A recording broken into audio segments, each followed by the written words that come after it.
Humans have been competing since the beginning of time, and evolution has drawn this characteristic out of us to help secure the most valuable resources and elevated social status. And when it comes to cars, it is no different. From drifting, drag racing, circuit racing, motorkhana, Gymkhana, even Dyno Queens, rally and the worldwide following of Formula One. A competition helps arrange the pecking order, and eventually you'll start to wonder where you sit on the grid compared to other humans and their machines. So we've decided to put our mechanical skill and driving skill on the line and compete in a Gymkhana that's being held in the outback of New South Wales, where the earth turns red, the land is dry, and the cowboy hats are almost as wide as the vast Australian sky. We're leaving the precious comfort of the city car scene and our sacred four-walled shed where dreams are built, and we're taking on a new challenge and a new host of competitors. While some of the race teams will no doubt be trucking in their race cars, we'll be travelling in our own car, which means filling it with supplies, food, tools, spares, and everything we'll need to survive the remote outback. A Gymkhana requires agility, grip, obstacles, and advanced driving skills, and we're competing in our all-wheel drive manual Rav4, which we turbocharged and runs on ethanol. We have no race team, no mechanics, no second chances against some of the best teams out west in a car that we bought off Marketplace for $6,000. Perfect. Our journey begins by heading west out of the city towards the Blue Mountains on the M4 motorway. The first challenge will be getting there in the first place, as the car is still relatively untested. If we do manage to make it, the next challenge will be the event itself. Not just competing, but trying to win it. I've never competed in a Gymkhana before. Me neither. I don't even know what we're meant to do. And it's in central New South Wales. Yes. Beautiful countryside, fresh air, like the dirt starts to get red out there. And away from the normal car scene that we know. Absolutely. Different cars, Yep. different people, Yep. different foods. And we're in the right vehicle here, people, because we've got our Rav4 all-wheel drive, Yep. turbo, Yep. manual, Yep. Suspension, wheels, tyres, everything. ethanol. Yep. We got all our stuff in the back. So we've got clothes, tools, Check. sleeping bag, pillow, wait, what? Some snacks. Sleeping bag. Did you really not bring a sleeping bag? I brought a wok. You can't sleep in a wok. It's true, you can't sleep in a wok, but Marty is going to cook us up something special to keep us fueled up for the competition. And speaking of fuel, we are tuned for E85 for extra power, and we've brought our own fuel. We're just hoping we've done the maths right to get us a couple of 1,000 kilometres round trip and back home again. Our first pit stop along the highway is the small town of Dunedoo. How do you do? Famous because it's got the longest truck stop in New South Wales at over 1 kilometre long, and apparently a pretty good pie as well. We've stopped off in the tiny town of Dunedoo, which is about 4.5 hours west of Sydney. That's right. And Dunny, yep, in Australian colloquial terms, that means a toilet. But it actually means swan. Yeah, it's an Aboriginal word for swan, and their local rugby team here, I think, is called the Dunedoo Swans. Really small town, population of under 1,000 people, but we decided to stop off for a feed because if you are in a country town of Australia, don't go to one of the big conglomerates, one of those big fast food chains. Go and support the small local owners of a cafe, and I can tell you the food's probably going to be better anyway. Automotive technology is changing rapidly, and as cars and trucks get more efficient and switch to EVs, small towns like this run the risk of being left behind and forgotten. The future is coming, and I worry about what's going to happen to small towns like this. Oh yeah, that is the mascot up here, the swan. He's seen better days, I reckon. Marty and I recently drove across New South Wales looking for the best meat pie, and sadly found out that all the pies we ate came from the same factory out of town. But what does this mean for the local baker? And I wonder if it's any different in Dunedoo. Do you make your own meat pies, or are they just brought in from a factory? No, we make them, love. You do? Absolutely, every day we make them. What's the best seller? Steak Diane. Great, I'll take one of them, thanks. I've been travelling the world looking for the best pie, and this could be it. That definitely is, my darling. That is a proper homemade pie. Good morning. How you doing? Hello, how are you? Oh.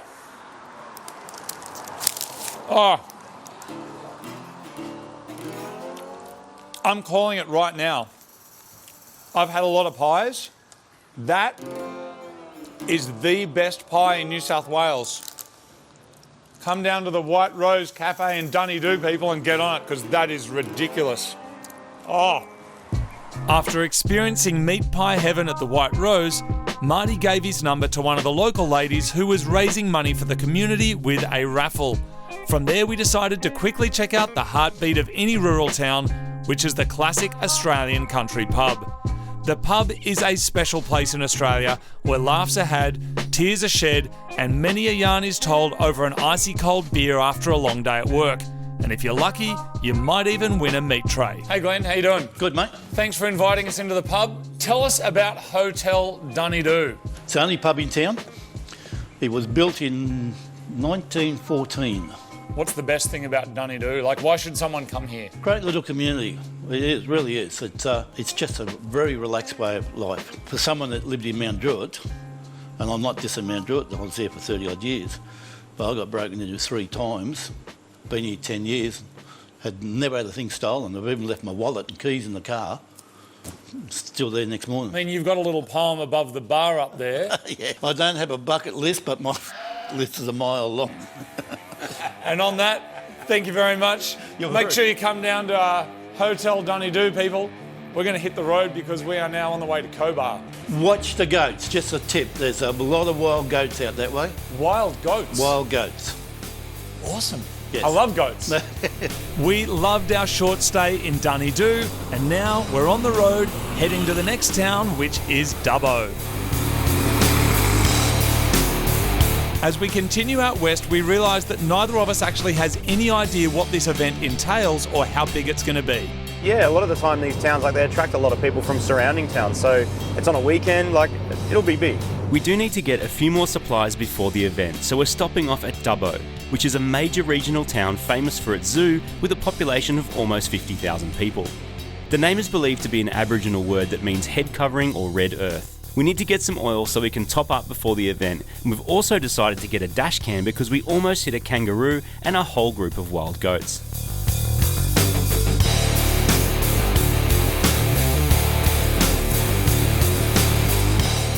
The weather is also looking like it might rain, so we're going to replace our wiper blades because the ones on the RAV are currently useless. With all of that done, we're back on the road, heading towards the outback mining town of Cobar. Spirits are high, the car was going great and everything was working. Until it wasn't. Our car just stopped working and we're now on... Oh, it's dead proper. Proper dead. So we're proper dead. Fuel? I reckon. I mean, it says half full, Okay. but I don't fully trust that gauge. It's all messed with and hacked up and stuff. But we have jerrys of fuel, so the first thing is just to chuck a jerry in and see what happens. Okay. Yeah. That's the best thing to do. Oh, it looks like it's snaky out my side.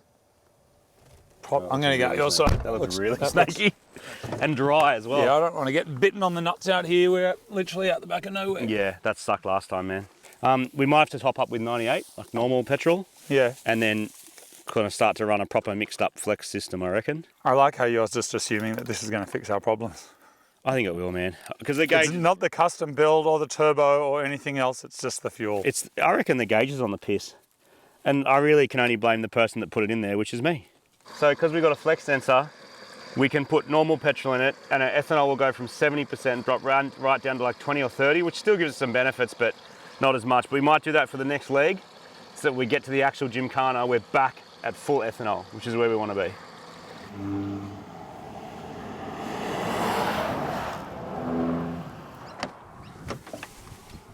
All right, we got 20 litres in, which will barely touch the sides if that was completely empty. Assuming it had no fuel in it. Hear that? Priming noises? Yeah, priming noises. You can hear the air getting pushed out. Yes. Let's go. Cobar, here we come.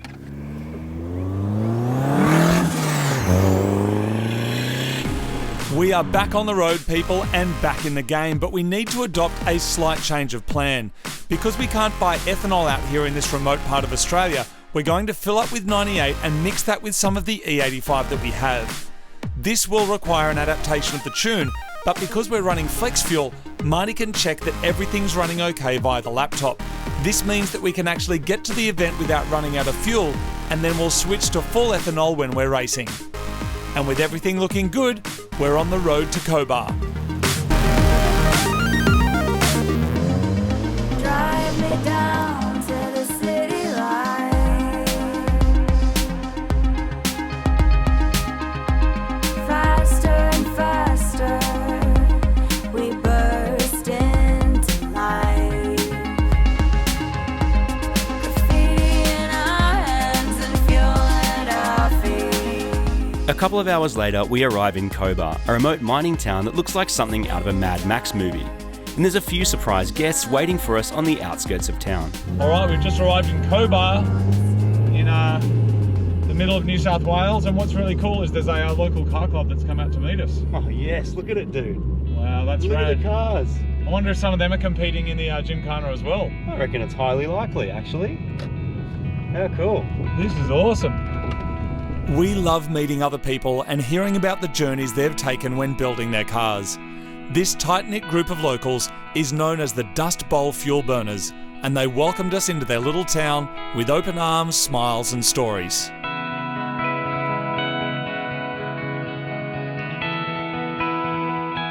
It was surprising how long some of these people had owned their cars. While some were fresh projects with LS swaps and were modern, some were running the original carbies they rolled out of the factory with 60 odd years ago. Out here, it doesn't matter what kind of car it is. It's about the person and the shared enthusiasm for their wheeled machines.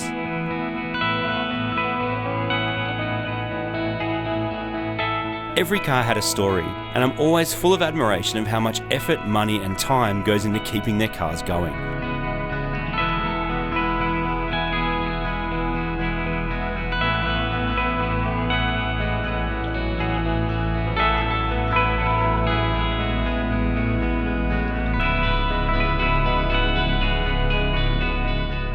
That was so good to meet some locals and see how they modify their cars. It's just a little bit more Mad Max out here, isn't it? Totally. I mean, we're in the New South Wales outback. Their car club is called the Dust Bowl Fuel Burners. It's so appropriate. And we're right here in front of the Cobar open cut mine. But as night comes in, we've actually got to be careful because we've got about another 100 Ks to go. And on the road, we've been warned that there are heaps of wild goats and heaps of kangaroos. That's right. So about 100 Ks that way is a place called Nymagee. We're going to stay there tonight. That's where the Gymkhana is actually happening tomorrow morning. But I did find out something, Martin. Not only do they have the Gymkhana, they also have a bike-khana. A bike-khana? Yes. That's cool. Like motocross bikes doing like stunty things. Oh, awesome. And I have a little confession to make, Martin. Okay. I'm competing in it. On what? You don't have a bike. We have a Rav4. I bought a motorbike off the internet Of course you did. last week and I've shipped it to Cobar. It is registered and I'm going to be up against some of the local legends. The only problem is it's broken.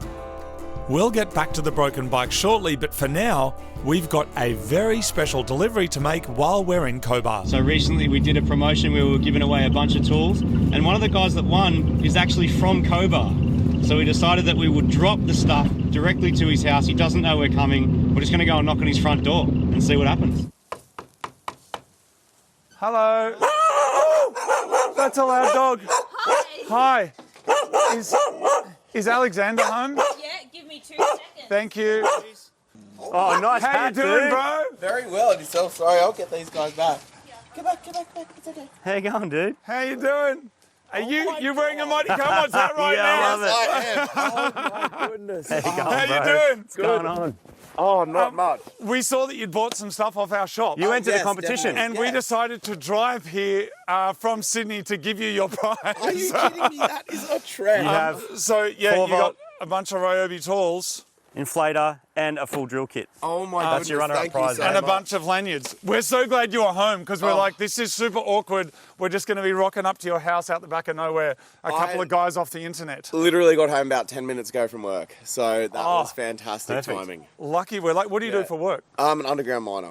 Right, okay. Yeah, which is pretty much what everyone is in this town. Thank you guys. Thank you guys very much for the many years of entertainment I've had. So, Oh, no worries. yeah. Well, yeah, we're actually we're out here to compete at the Nymagee Bikehana tomorrow. No way. Yeah, So, and Gymkhana. Yeah, and Gymkhana. So we got a car, we got a motorbike, and we're going to go shred. After saying farewell to Alexander, we were back on the road and heading to the outback of nowhere in torrential rain when we hit a kangaroo. Luckily, there was only minor damage to both car and animal and it hopped off, but eventually we arrived at the Nymagee pub where other competitors had assembled. We are not in Kansas anymore. Or maybe we are. With temperatures plummeting down towards 0 degrees, the owners of the pub said we could stay there for the night. So we ditched the tent and slept in a shipping container that they had out the back, ready to race in the morning. Race day. As the sun comes up over Nymagee, the clouds clear and the light fights its way through the morning mist. We can hear the other competitors driving past the hotel we're staying at, heading towards the event, which is a few kilometres down the dirt road. But it's time for our ace card. It's time to fill up our Rav4 with magic juice, E85, which we're hoping is going to give us an edge out on the track. Neither of us had checked any of the actual rules or regulations yet, so we're topping up the oil and hoping our ethanol isn't going to be an issue with the officials when we go through scrutineering. This is it, people. It's the moment we've been working towards for months on this car. It's time to race.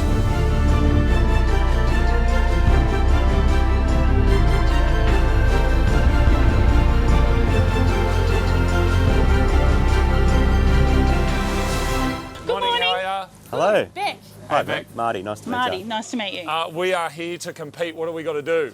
Okay, so we need to fill out a registration form. How many Yep. horses have you got? 270? 271. Yeah, 271 on a mainline dyno. 270 horses to ride. Well, it's 271. Well, it's 194 kilowatts, so it's just under 270. Are there different are there different power categories depending on how many horses you have? Yes, there's different categories, but like you would be in the open category for adults. Yeah, that's great. Yeah, but how many horses are you riding? Riding. Right. Yeah, riding. Like horseback, horse with 4 legs, horse, Gymkhana, horses. How many horses are you riding in our events today? Is there a car? Is there a car one? Car. A car Gymkhana. It's a Gymkhana, right? For cars? Yeah, it's a Gymkhana, but no, it's not for cars. It's a Gymkhana for horses. So you didn't bring any horses? We don't have any horses. We brought a car. Okay. I thought skids, like, driving around stuff. Gymkhana. Where we're from, Gymkhana means cars, like driving around doing skids. So you didn't actually check to see if this was a car Gymkhana. What do you mean car Gymkhana? That's all a Gymkhana is. Look up Gymkhana on YouTube and tell me what comes up. It's cars doing skids. It is cars doing skids. Yeah, and I just thought this was way out west in the dust. I'm going to be loose as. Okay. Horses everywhere. I'm not really that keen on racing a horse. You know what I mean? After explaining our situation, there may be a small chance that we can get our car on track. But what they have agreed to is letting me race in the motorbike category if my new bike can pass scrutineering. Right. Yep, beautiful. All right, no problem at all. Thank you. Let's Just go. listen out What for when time your do we events. win this thing? Maybe about 11:30, 12 o'clock. 11:30, 12 Yep. o'clock? Yep. I don't know. I feel bad coming in from the city and smashing all the locals, but Oh, well, you give it your best shot. We'll see, she says. We'll see, she says. Thank you. All right. Thank you. all right, so we're all registered. Feeling good. I'm going to go grab my bike, which has just been Excellent. dropped up the road. I'm going to make us some brekkie, eggs and bacon with a twist. There is no better breakfast in the world than bacon and eggs, except this is going to be bacon and eggs with fried rice in a wok, country style. Let's go. All right, step 1, you need egg. I don't really like egg, but it works in this dish because you've got to bind everything together. So here we go. Let's stir fry that up. The wok is super hot. While it's hot, in goes the protein. Boom. Lots of hot oil in there, high smoke point like peanut oil or I guess coconut oil if you're a bit of a hippie. Bit of onion, bit of garlic. Leave the green stuff for later. I wish you could smell how good this is. All right, in go our veggies. Get a bit of heat into them. All right, in advance goes some of our seasoning. It's a little bit of sugar, a little bit of salt. If you're not using MSG, the salt will give it a nice kick. The most important step, day-old rice. I cooked this before I left. It's been in the fridge the whole way on our journey up, so it's had a good 24 hours to get nice and crumbly, and that is what you're looking for. It needs to be crumbly like that. That's going to hold the flavour. That's going to be good. The trick is to not overcrowd it. Don't put too much in. Even if you cook too much, just use a bit less. The trick is also to push it into the wok like that. This is coming along nicely. Wait till you see this motorbike that we're competing with today. I took a trip as a young and I'm running, I'm loving the freedom, I never look back. I got the vision of singing in every nation I land, we'll fly in a flag. I see us coming together, relax, and tell all the ops to give me the facts. Said if we bury the hatchet, we building a legacy fast. This is a Snoopy bike. It looks like Snoopy, and I bought it off the internet without looking at it first and shipped it out here. Yes, I paid way too much for it. In fact, it cost as much as the Rav4 did. But today, I'm going to be competing in the motorbike category of the Gymkhana and showing the locals how it's done. Last step, a baggie in this case, light soy sauce, dark soy sauce for colour, a little bit of sesame oil I like to put in as well. But this will be a really nice, lightly soy flavoured fried rice. Yeah! Look at it. It's got to look epic like this. This is the serving trick. Hello, mate. G'day, mate. Watch this. Pat him all down in your bowl. Get your plate. Oh, that's fancy. Country style.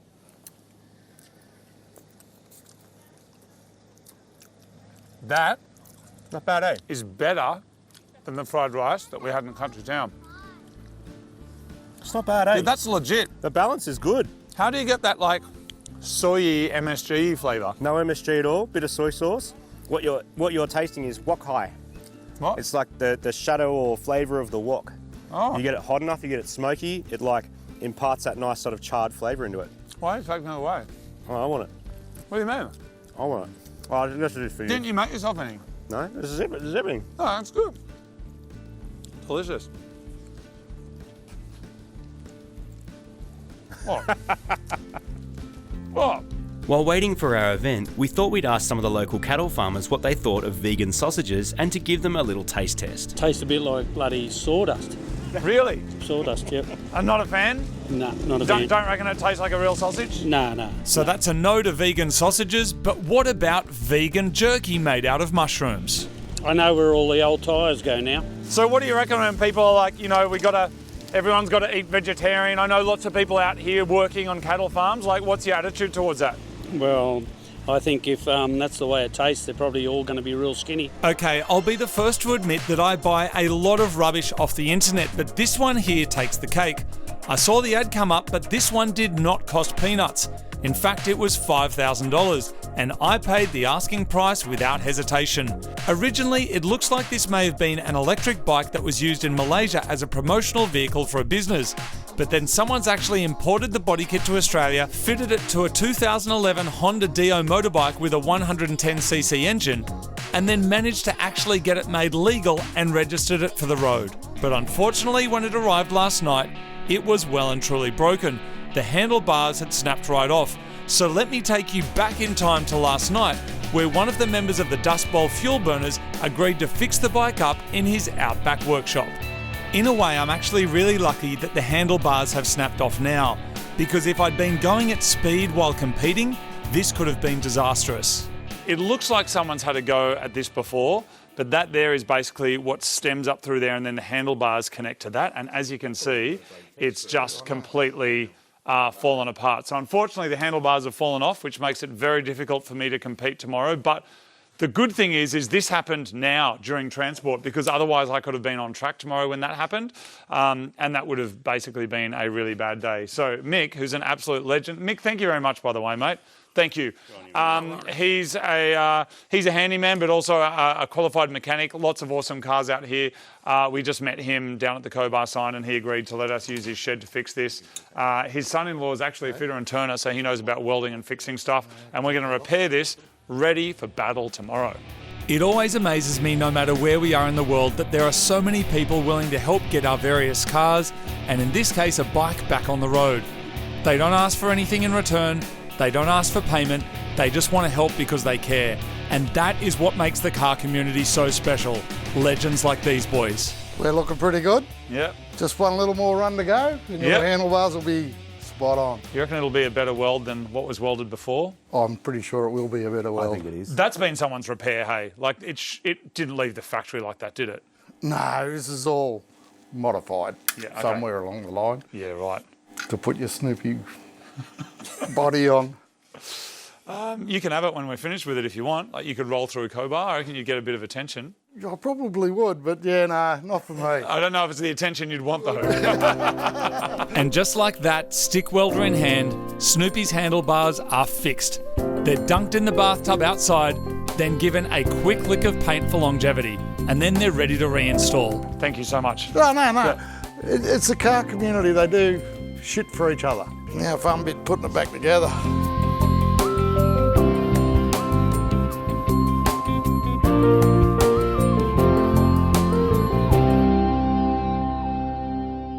All right, so at this point of the day, we have to get the bike scrutineered, ready to compete.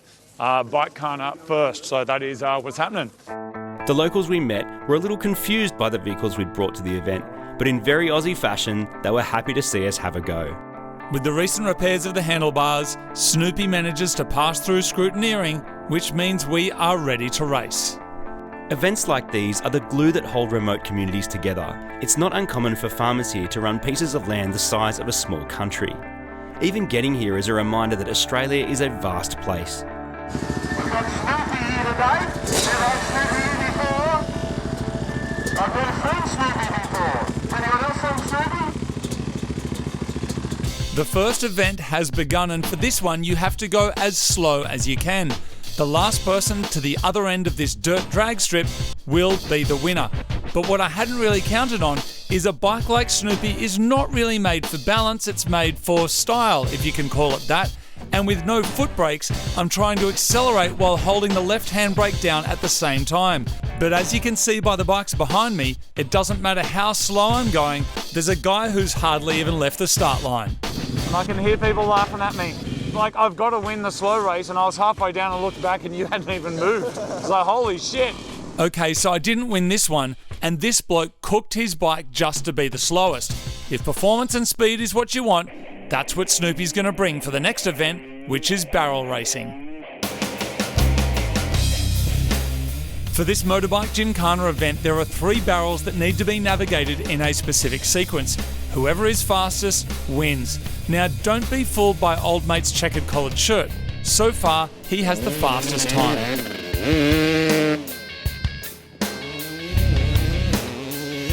Okay, so I legit have no chance in this event, but I'm already lined up, so I'm going to go for a run. Oh, no. Oh, that's me, yeah. And your bike? Snoopy. Max speed. Don't let us down. Full commitment. Oh, come on, Snoopy, you piece of shit. Oh my God. Go, go, go. Ah. Oh my God. Go, Snoopy, go, you piece of shit. Shit. Ah. Oh, this is the best. Go, Snoopy, go, go, go, go, go. Look at him go. Ah. That's got to be the worst time of the day. Is that the fastest time so far? The best time? They reckon that's the best time so far. Wow, man, you did really well. I also think they're lying. Snoopy looks like he's been eating someone's butt. I have been absolutely thrashed by these local boys. They work hard, they enjoy a beer, but the real question is, can they ride? There is no doubt about it. No protective gear other than a helmet. They are absolute weapons.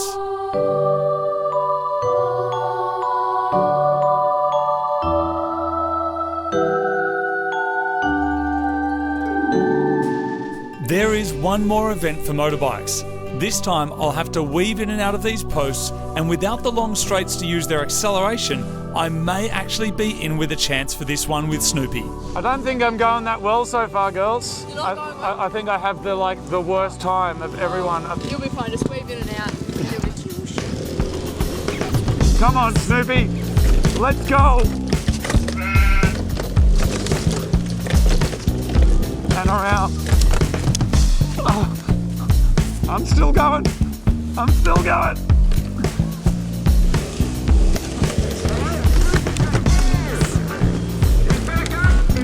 But I'm still in the race.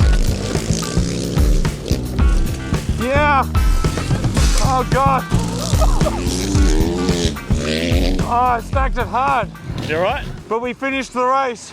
At this point, we got word that someone had challenged me to race in the Rav4. They cleared the front straight on the track and they told me to line up and get ready.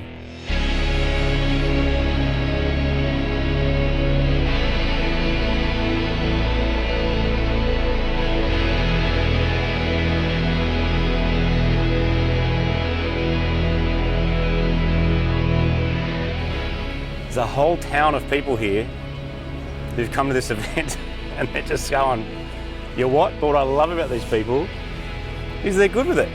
It's just a bit of fun. All right, we have a car, all-wheel drive, horse, also all-wheel drive, 1 horsepower. Rider ready, car ready. Let's go. And we're on in 3, 2, 1, go!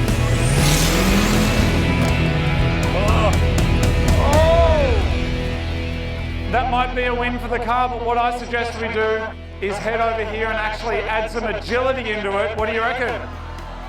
Yeah, because I reckon by the time we got some turns in there, I reckon it's all over for the new fandangled automobile. That was great. That was so fun. It goes better than I thought it would go. What's the horse's name? Dusty. Dusty. Good on you, Dusty. You got this. Who needs 300 horsepower if you've got 1? Your car stinks. Yeah, I don't feel great about this one, but I'm going to try very hard for car people everywhere. Just a quick gauge from the audience for a second. Make some noise if you think the car's going to win this one. Yeah, 1 girl. And make some noise if you think the horse is going to win this one. All right, let's do this thing. Rider ready. Driver ready. 3, 2, 1, go! Oh no! This is really hard! I missed one! Oh, the horse is coming back already! Try as I might, even with the Rav4's impressive ability to get off the line, I couldn't wrangle it through the tight poles of the slalom. And I watched as Dusty left me in a cloud of, well, dust. That's a win for the horse! Well done! Good on you, Dusty. That's about 270 horsepower less than what you really need. How did you go, mate? Well done. I tried really hard. That's a tight course. If you want to do this, bring a horse, not a car. That's what we've learned today. With an easy win against the horse on the drag strip, but a defeat when it comes to agility and weaving, Marty's warming up, ready to do a barrel run to see if he can get a better time than any of the motorbikes. 3, 2, 1, go! I'm like a cowboy, but I don't wear a hat, and I don't ride a horse. As a matter of fact, you know that I'm nothing like that. I'm like a young gun, always on the run, but I don't have a gun, and I'm not that young. It's the Panda Crew, I can taste on my tongue. There's Azza, Melissa, and the Soul Sister, and a one-armed bush ranger named Cobar. Well done. It looked impressive and sounded good, but I think every single person here, including the 4-year-olds on electric bikes, kicked your ass today. That was 24 seconds. Oh no! It's only 20 seconds. Thanks for letting us come out today. That was awesome. Thank you so much. Thank you.